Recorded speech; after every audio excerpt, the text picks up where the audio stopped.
اور اگر رمضان کا مہینہ تو پورا معافی کا مہینہ ہے کہ دوزخ کے دروازے بند ہو جاتے ہیں، جنت کے دروازے کھول دیے جاتے ہیں، شیطان قید. آپ دیکھتے نہیں نمازی کیوں بڑھ جاتے ہیں رمضان شریف میں؟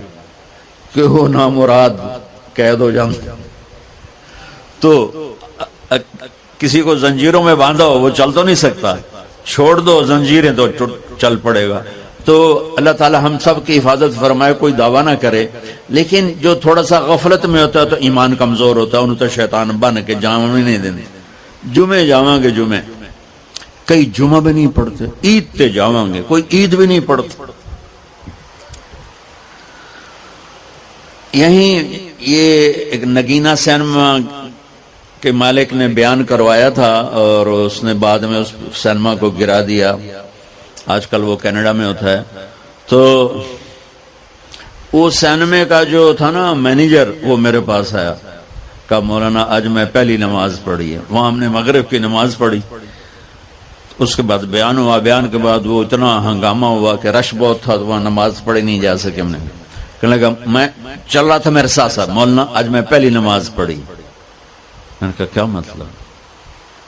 کہا جی یہی کہ آج زندگی دی پہلی نماز پڑھی. ہوگا راؤنڈ اباؤٹ 40-45 سال کا. میں کہا پہلی نماز؟ ہاں جی پہلی نماز. جمعہ پڑھے؟ نہیں کدی نہیں. عید؟ نہیں کدی نہیں. آج پہلی نماز تواڈے پیچھے پڑھی ہے.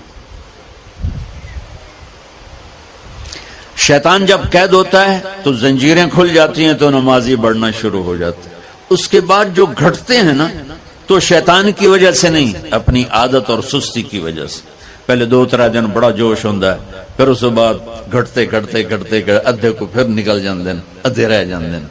تو تراویح میں بھی پہلے پوری مسجد بھرے گی، پھر ایک صف جائے گی، پھر دوسری جائے گی، پھر تیسری جائے گی. تو بھائیو یہ رمضان آ رہا ہے، دیکھو میں ہاتھ جوڑتا ہوں، نماز 5 وقت سارا سال فرض ہے، لیکن روزے کی برکت سے کیا ہوتا ہے؟ شیطان قید ہو جاتا ہے تو وہ سارے بھاگے آ رہے ہوتے ہیں. اللہ سے مانگ لو اس رمضان میں کہ یا اللہ ایسی توفیق دے کہ موت تک نماز نہ چھوٹ.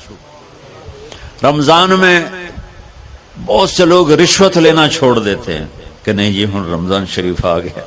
رمضان شریف بھی تو آیا ہے لیکن اصل میں شیطان قید ہوا ہے تو اب کہہ رہے نہیں ہن رشوت نہیں لینی، مہینے بعد لواں گے.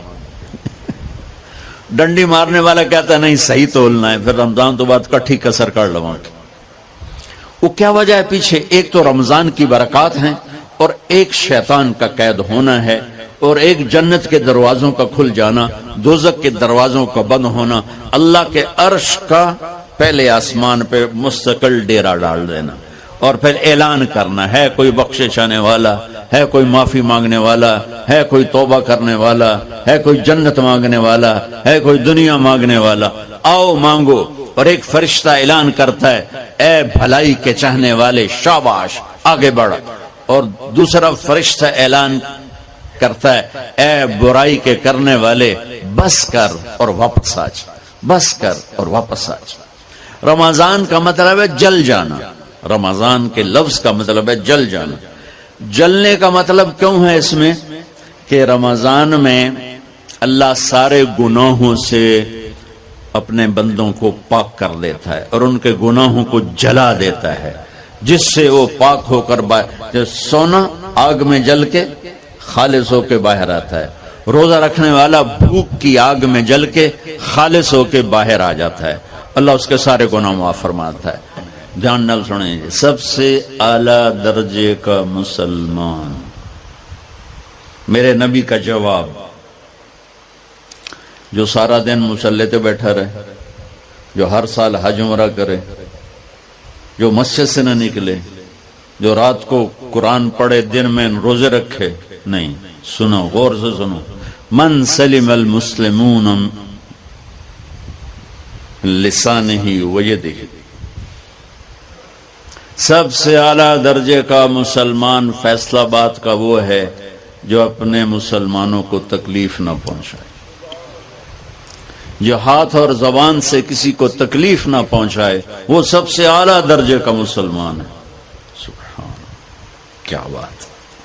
میرے نبی سے ایک صحابی نے پوچھا یا رسول اللہ ہمارے محلے میں ایک خاتون رہتی ہے، رات کو تہجد پڑھتی ہے، دن میں روزے رکھتی ہے، پر اس کی زبان بہت سخت ہے، بہت بےزتی کرتی۔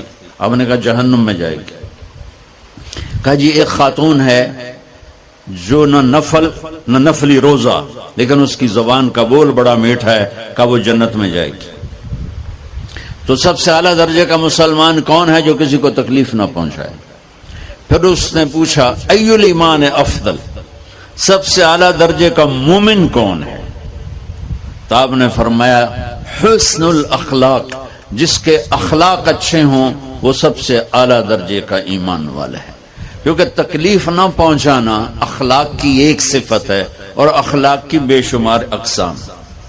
میرے نبی نے فرمایا اچھے اخلاق 360 صفات کا نام ہے، ایک صفت بھی کسی مسلمان مرد عورت کے اندر ہوگی تو جنت میں چلا جائے گا۔ سامنے ابو بکر بیٹھے تھے، کہنے لگے یا رسول اللہ کو میرے اندر بھی ہے؟ تو آپ نے فرمایا تیرے اندر ساری ہے، ساری تیرے اندر ساری۔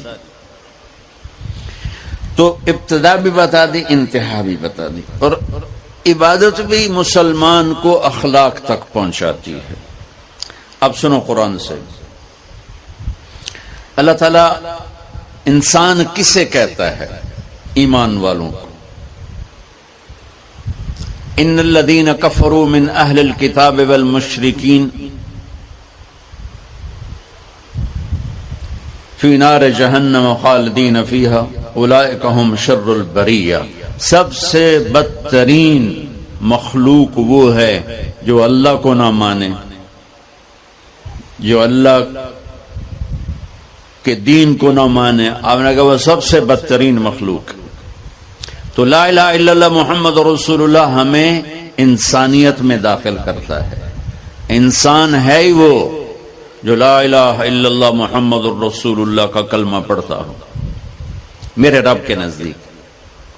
نماز کیا ہے؟ نماز کیا ہے؟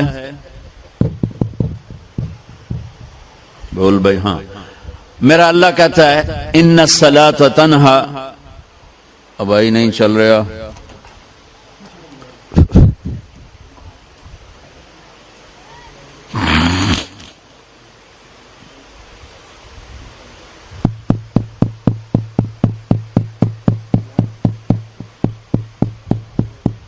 تھوڑی آواز ہے۔ نماز کیا ہے؟ ان الصلاۃ تنہا عن الفحشاء والمنکر، تم نماز پڑھو، یہ تمہیں بد اخلاقی سے بچائے گی اور یہ تمہیں گناہوں سے بچائے گی۔ تو نماز بھی انسان کو اخلاق تک لے جا رہی، فحاشی سے بچائے گی، گناہوں سے بچائے گی، اخلاق کی طرف سفر۔ روزہ آ رہا ہے، روزہ کس لیے ہے؟ کتب علیکم الصیام کما کتب علی الذین من قبلکم لعلکم تتقون، تم پر روزہ فرض کیا ہے جیسے پہلوں پہ کیا تھا تاکہ تم تقوی والے بن جاؤ۔ تقوی والے کون ہیں؟ وسارعوا الی مغفرۃ من ربکم وجنۃ عرضها السماوات والارض اعدت للمتقین، کہ میرے بندو دوڑو جنت کی طرف جو تقوی والوں کے لیے۔ متقی کون ان دن تقوی والے یا اللہ کا؟ الذین ينفقون فی السراء والضراء، کا جو میرے نام پہ سخاوت کرتے ہیں، چاہے تنگ دست ہوں چاہے پیسے والے ہوں، چاہے تھوڑا مال ہوئے چاہے زیادہ مال ہوئے، وہ میرے نام پہ خرچ کر دیں۔ الکاظمین الغیظ، جو غصے کو پی جاتے ہیں، والعافین عن الناس، اور جو لوگوں کو معاف کر دیتے ہیں، اللہ تعالیٰ کہہ رہا ہے یہ تقوی والے ہیں۔ تو روزہ بھی اخلاق پہ لے جا رہا ہے۔ فمن فرض فیہن الحج فلا رفث ولا فسوق ولا جدال، میرے رب نے کہا حج کا ارادہ کر لیا ہے تو زبان کی گندی، زبان کا گندا لہجہ اور زبان کے گندے بول سے بچو، لڑائی سے بچو، گناہوں سے بچو۔ تو حج بھی میٹھے بول پہ لا رہا ہے، لڑائی سے بچنے پہ لا رہا ہے، نافرمانی سے بچنے پہ لا رہا ہے۔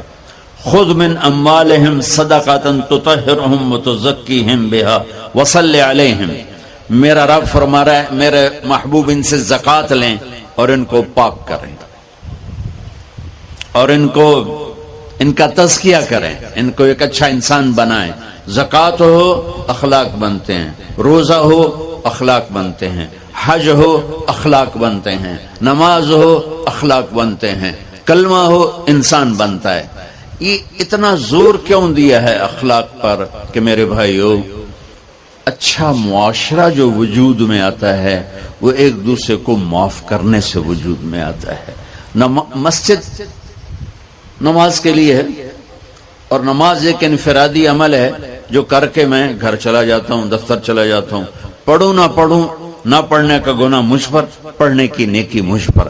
لیکن اگر میرے اخلاق برے ہیں، روزہ میری چیز ہے، رکھوں اجر، نہیں رکھوں پکڑ، زکوٰۃ دے دوں اجر نہ دوں پکڑ، حج کر لوں اجر نہ کروں پکڑ.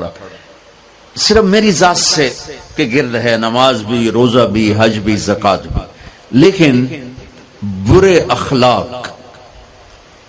اخلاق جتنا معاشرے میں میرا اثر ہے وہاں سب تباہی پھیلا دیں گے، اور اچھے اخلاق جتنا معاشرے میں میرا اثر ہے وہاں خوبصورتی کو پھیلا دیں گے. عبادت چھپ جاتی ہے. میں نے فجر پڑھی ہے کہ نہیں پڑھی آپ کو پتا ہے؟ بولو، آپ نے پڑھی ہے یا نہیں پڑھی مجھے کوئی پتا ہے نہیں ہے.